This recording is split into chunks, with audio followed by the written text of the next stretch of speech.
Hi guys, it's Agnes at mumcandoit.com, a blog to inspire mums to reach their potentials. Today I would like to talk to you about how to keep fit being a busy mum.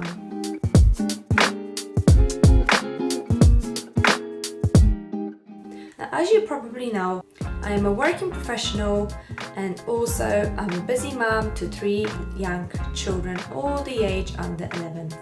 And it is really hard to find time and accommodate to make sure you keep fit. But don't worry, I've got all the tips and tricks to show you that it is all possible. Being a busy parent is really hard to find the time to look after yourself. And it is very important that we do, and we don't forget that keeping fit should be a part of a daily routine.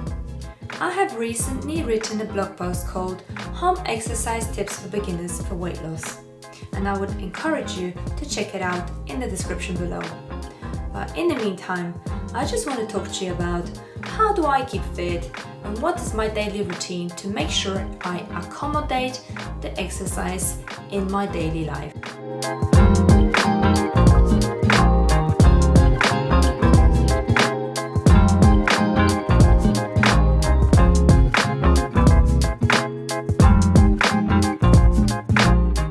Now there are 3 crucial things to remember when it comes to keeping fit. Now, first thing is that you need to eat healthy. Second thing is that you need to keep a track of it. And third thing is that you need to also exercise. And I want to talk about the third thing today. However, just quickly want to mention that you are what you eat. If you're going to be eating bad food and bad diet, it will affect the way you look, it will affect the way you feel.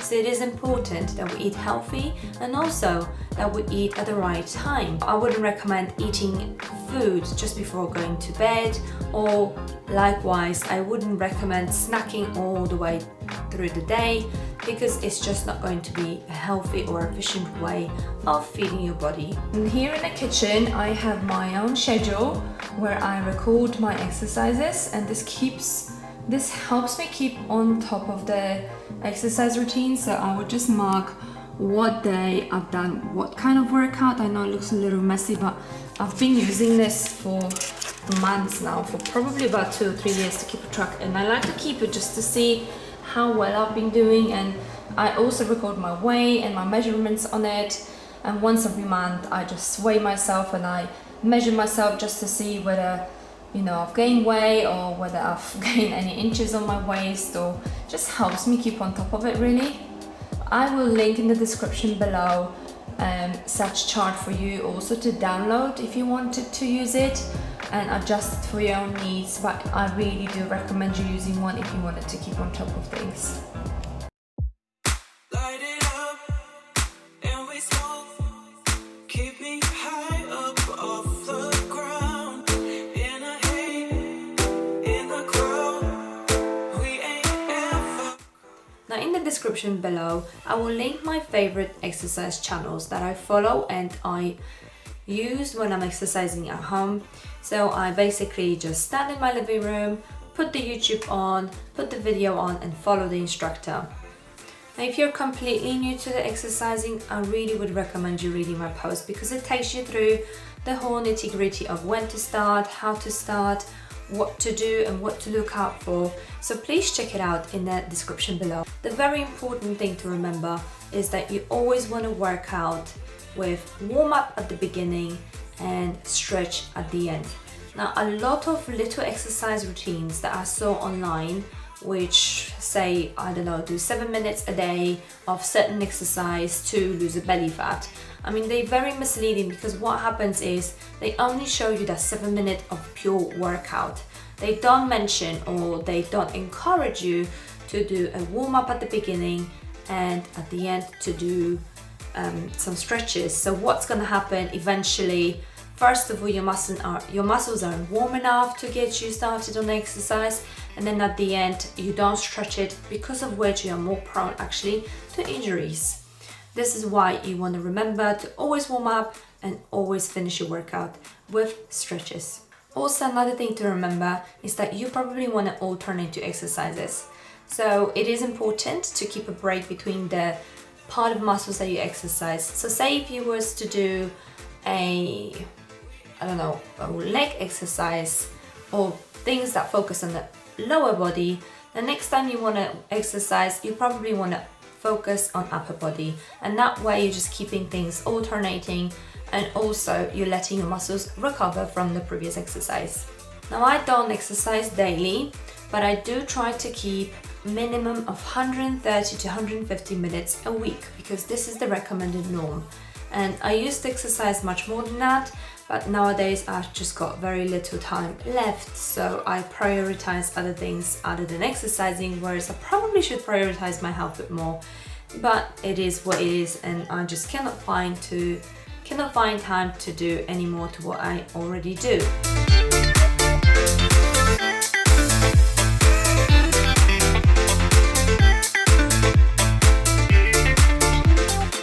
So this is all of our equipment that we use at home. We also have a bench, but I'm not going to pull it out because it's quite big.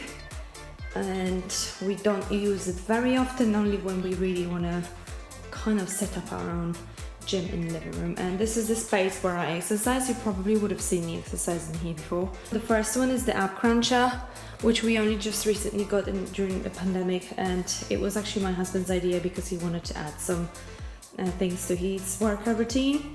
And we have an exercise ball, which I got in my last pregnancy actually, and it's just stayed with us, and I use it sometimes for my ab crunches as well and other workouts on the ball. I also have 2 exercise mats. One is obviously looking very tired now, and that is not because I was just bored, but because my kids just kind of damaged it for me. This one's actually very stretchy, so it's like a memory foam as well, so I can't use it for all type of exercises because it stretches, so you can't really stand on it. But if you want to do planks, this one is much better. Then I have my dumbbells. The last one is a 10 kg one, and that's the one that my husband actually bought for himself some time ago, and I do use it sometimes, but it is very heavy, so I can't use it all the time. Then I have 5 kg, 4, 3 and 1 kg dumbbells. And I also got my resisted bands, which I use for like glutes, for legs workouts.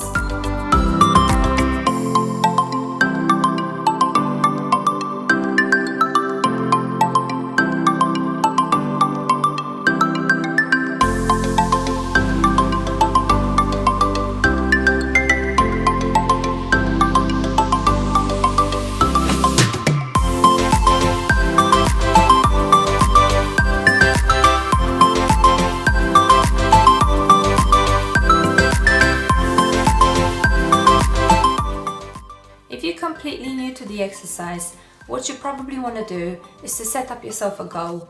So say you want to lose a few pounds or just a few inches of your waist, make sure you measure yourself, and remember that weight is not always the best indicator, because our muscles weigh more to what our fat cells weigh. I would recommend that at the beginning you would measure your thighs, your hips, your waist and also your arms, because this is where we tend to put the weight on the most.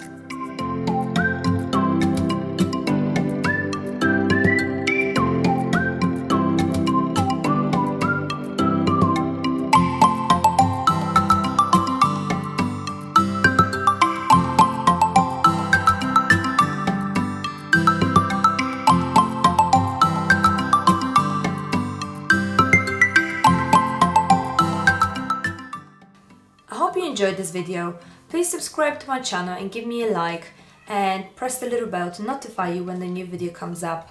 Please let me know in the comments below whether you exercise, how often do you exercise, and how do you find the time. And remember, we all have 24 hours in the day, and it's up to you how you utilize them.